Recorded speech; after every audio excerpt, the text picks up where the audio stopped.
You're listening to the Ask Drone U podcast. You ask, we answer your drone questions. Whether you're here to turn your passion into profit or you simply fly for fun, we're a community of learners and teachers who aspire to achieve greatness. We are Drone U. Hey everyone, welcome to another awesome episode of Ask Drone U. My name is Paul. My name is Rob. This is episode number 558. Thanks for hanging out with us. Got a nice practical episode today, which I love. That's good. I didn't get the episode number, but I'm glad that we have a good practical episode, but also a very special thank you to our sponsors. If you want to live the drone life, check out droneubook.com. And if you produce videos, you do a lot more than just drone video. You create packages for people. You have a production company, and you realize there's more than just drone video. You've got to check out our friends at videoblocks.com/drone. Because VideoBlocks is an affordable, subscription-based stock media site that gives you unlimited access to premium clips. Make sure to check them out, videoblocks.com/drone, if you want motion graphics, copyright-free music, or copyright-free video. Again, videoblocks.com/drone. And guys, welcome to another awesome show. We're very excited today to be talking about traveling, the new Phantom 4 Pro, and the tips and tricks that you should use when traveling yourself. Rob, why don't you go ahead and play that question? Hey, Rob and Paul, this is Joe Tapia from Sacramento, California.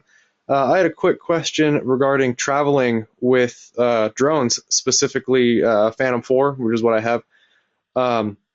I know you guys have done videos in the past about traveling with batteries and things like that, but I was kind of hoping for more of a detailed explanation of what you need to do to prepare as far as separating your batteries from the drone, or do you carry the drone on? Do you check the drone? I know you always bring the batteries on the plane with you, but just kind of a detailed explanation would be awesome.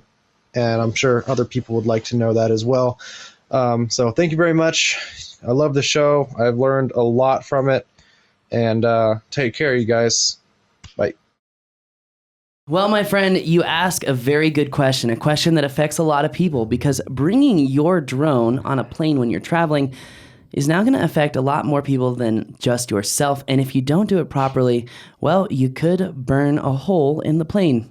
And my guess is you don't want to do that now, do you, Rob? I heard... See, I'm all choked up over it. Oh, man. Definitely not, especially not one that I'm on, but not one that anybody's on. Definitely. Now, there are a couple tips and tricks that will be really important for you when traveling with your drone. And one of those tips and tricks is actually going to come on screen here right now, thanks to our very handy, very intelligent, and very fun producer, Ilker. And yeah, just go ahead. Let's bring it on camera. Thank you, sir. Thank you, Ilker. So this is a little tip and trick that I'm going to talk about later in the show. And if you're a traveling drone pilot, you need one of these because it's the best $25 you'll ever spend in your life. But traveling with your drone, if you have a drone case that will not fit on the carry-on section of the plane, then you have to check your drone. Okay, but here's the kicker. You always have to carry on your batteries. And the reason is there's a pressure differentiation between the cabin and the storage area. Now, just last year, in fact, it was about this time last year, the FAA made it illegal to bring batteries and store batteries underneath the plane. Also, TSA and the FAA say that you should never bring a battery that's over 100 watt hours. Now, if you have a bunch of Inspire 1 batteries or a bunch of Phantom 4 extended batteries, chances are, will TSA ever figure out they're over 100 watt hours? And the answer is probably not. But there are some TSA people that So they don't have a database that they can pull up in front of them and say, oop, that's that model battery. Oh, no way. Not going to work. No way. In fact, most of the time I bring my drones on, they're like, whoa, Yeah. drone? Oh my God. That is so cool. Yeah. But anyway, now let's say you have a Phantom, let's say you have a Mavic, there's a couple things that you should do. You should always separate the battery from the drone itself. So I've got this brand new GPC case if you're watching on YouTube. And it is actually small enough to be carried on a plane, but you still have to separate the battery from the drone itself because the leads on the battery are the problem. If the leads on the battery touch anything, you're going to have a fire. Now, here's the thing. The battery is engaged when it's plugged into the drone. So those leads are actively touching things. And I have not seen this, but John McBride, one of our instructors, has seen this.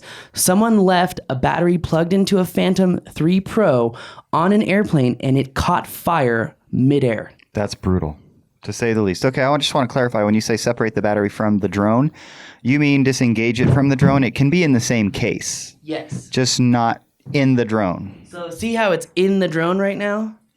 The drone has sand all over it. And salt water, but I wasn't going to talk about that. So we have to disengage the drone. Well, the drone got soaked because of a shoot with Austin Keene. He actually soaked the drone, but it could go for a cleaning for sure. But yeah, you want to disengage that battery from the drone itself and put that battery in its own place. Okay, now speaking about the batteries, is there anything specific that should be done with those? So in this particular case, it works. The case has room for the batteries.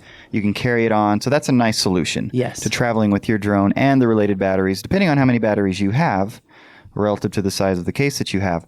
But just in general, what do you need to do to the batteries? Do you need to discharge them? Do you need to fully charge them? Do you need to put tape over the leads? What do you need to do? It's best, the absolute best scenario is put tape over the leads and let the battery self-discharge itself down to like between 30 and 60%. That's the best way. Before you travel, be at that point. Yes, that's the best way to do it. Some pilots, like manned pilots, there was a story one time of a guy coming on a plane. What was his name? Colin. He went on a Southwest plane and they kicked him off. And I guess like a couple of his batteries were fully charged and the pilot was like, no way, blah, blah, blah. It's not going to make a difference. I personally have traveled to Mexico. I have traveled to the Bahamas. I have traveled almost to South America with my batteries fully charged. It makes no difference. Now, my experience does not mean that that is going to be the case for all experiences. Mm-hmm. But personally, I've never had an issue. I would recommend, though, that you discharge the batteries. For me, sometimes I have to get off the plane, go shoot, and get back on a plane. So that's why I have to travel. Sometimes my battery's fully charged, but I don't recommend it. Right. What about some people that say you should always travel with them in a LiPo bag, for example? I think that's a great idea. I think it's an absolutely great idea because you're providing another layer of protection. But your batteries in this particular Go Professional cases, which if you want a discount to a GPC case, check out GPC's website. I think it's goprofessionalcases.com. And if you use the promo code DroneU15, and DroneU is all capitalized, you can get 10% off on any case. But if you have this case, it will isolate your batteries well enough that you don't need a LiPo bag. Okay. Now, but that extra layer of protection is a good idea. Yes. All right. Yes. But now, you can't take the remote out of your controller, so don't worry about that. Out of your controller. Okay. If you do have extra batteries for other ancillary things, let's say you got an FPV racing drone, and you've got a bunch of little batteries, those need to be in a LiPo bag. Right. Hands down, no questions asked. In a LiPo bag, in a backpack, really nice and secure, on board with you, etc. Yeah, and it's funny because I've met a lot of racers who just have a bunch of little 3S or 4S batteries in their backpack, and they carry them around with no protection. And they're like, oh, well, nothing has happened to me. And I'm like, yet. It only takes once. You're carrying a bunch of bombs in your backpack. And if those wires break, if they cross, if they touch, you're going to have a fire. It's going to be on your backpack, and you're going to look like an idiot. At best, you're going to look like an idiot. Yeah. I mean, you could hurt somebody. Don't be an idiot. No, don't be an idiot. Safety first, always. So now there are only certain types of cases that you can actually carry on. This particular Phantom 4 Pro case is a carry-on. It also does have wheels. But let me talk about something else. So we talked about, 100 watt-hour batteries and that sometimes TSA and the FAA aren't really familiar. I give the example of this battery, which is way over the limit, but it's an amazing, at least I think it's way over the limit. It's an amazing battery for the fact that I can charge my phone 25, 30 times. Yep. I can charge my Mavic remote controller off this thing. I can charge my speakers, just about anything with this. I'm going to put a link into the show for this battery because if you travel and you don't have one of these, you are worrying and stressing too much because there have been plenty of times I get on a plane, my phone is dead, I have nowhere to plug it in except for right here. Yeah, I was just on a trip about a week or so ago, and Paul got us these for Christmas, right? Mm-hmm. And I always carry mine with me when I'm traveling. And sure enough, we're out all day, never really at a place where I could charge. Didn't matter. Just plug into that sucker. Other people were using my charger. Right. Plenty of juice. They're awesome. And for $25, you can't go wrong. So I'm going to make sure to add the link into this for this show so you guys can get one yourself. They're the mono price batteries, and even if you want to get them private labeled, you can do that too. So if we wanted Drone U batteries to give out to everyone, we could, but we don't have time for that crap. So, well, okay. So we were asked about details about preparing. So what about the drone? So the drone itself, preparing, you should always have the gimbal clamp on there. It's really important. I always put some sort of cover over the lens of my camera so it doesn't get scratched up. The props should always be, away. I always carry multiple points of redundancy for everything. So that means I've got my tacos in my case. I've got 2 pairs of props in my case. I always carry a little, I buy them from Lowe's, but they're little screwdriver kits that have the M1, the M2 in there, the little hexagon screws. But that being said, I mean, that's pretty much what I carry. There's nothing really special in here. It really doesn't need to be overcomplicated. No. Use some common sense. One of the things I've noticed is that you always keep the apparatus that protect the gimbal and the lens and so forth, because they can be foam and they can seem like you don't need them, but you do. You do. Hold on to those, and when you're done using the drone, particularly for travel, one of the things that I would say is that the case is worth its weight in gold. Agreed. If you have a good case and a good setup, that does so much of the so-called prep work for travel for you. Yes, Just use the case well. I agree 100%. It's going to save it from dust, from sand, from crap getting in there. Right. It's a great place to take off and land from. So, yeah, I recommend GPC's cases. And, guys, I recommend GPC for multiple reasons. Way back in the day, they listened to something that I said about one of their cases. They changed the design. They're amazing people. They're incredible, incredible people. It's a family that runs the business.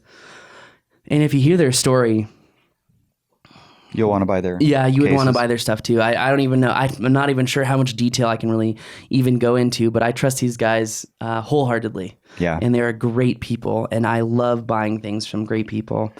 So if you want a case to travel with, something that you can carry on your drone and your batteries, because remember, no matter what, you have to carry on your batteries. So if you need a battery case, just use the promo code DRONEU15. But guys, that's going to do it for us today. If you found this show useful, if you found it informative and you think maybe it'll help someone else out, share the link with someone else. It'll help them out. It'll also keep the airways safer. So guys, thank you very much. My name is Paul. My name's Rob. This is Ask Drone U.